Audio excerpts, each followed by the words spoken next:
Microphone number 6. Ann Eubank, personal member and past president of the Arizona Library Association. I was wondering if the candidates could speak to how they would strengthen relationships between ALA and its chapters. I think communication is one of the biggest things that we can do to strengthen those relationships. And I think really involving the chapters more as we move forward on any of the initiatives that we have underway, making sure that we really do have that representation and that they have a place at the table. Now, the place at the table doesn't have to be a literal place at the table. We again have these opportunities through all this online access to get the chapters involved in the conversation. That to me is the way that you break down the barriers. You just hear from people.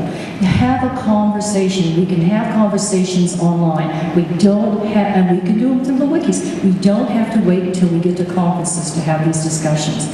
But really, it's to be thinking as we undertake any of these big initiatives that really affect the entire organization, that we've got all the stakeholders, and certainly the stakeholders are in the chapters as well as in the divisions and roundtables. And groups. Thank you. Kent.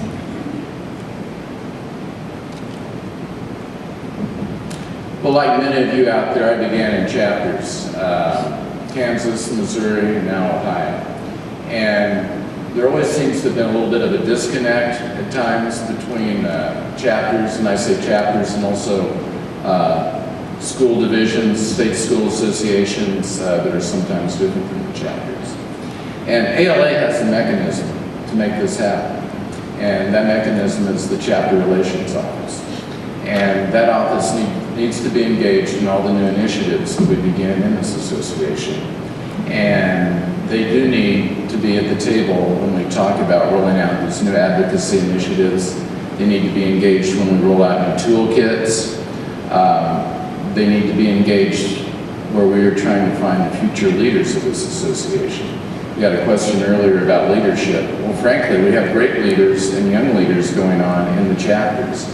And we need to recognize those leaders in the chapters as we're picking people to run for council, as we're picking people to be on committees. And that is a way to engage those chapters, because then those people are stakeholders. They have a vested investment in making sure that what we do at ALA relates to the chapters. Certainly we can do a lot through online access, but Thank you.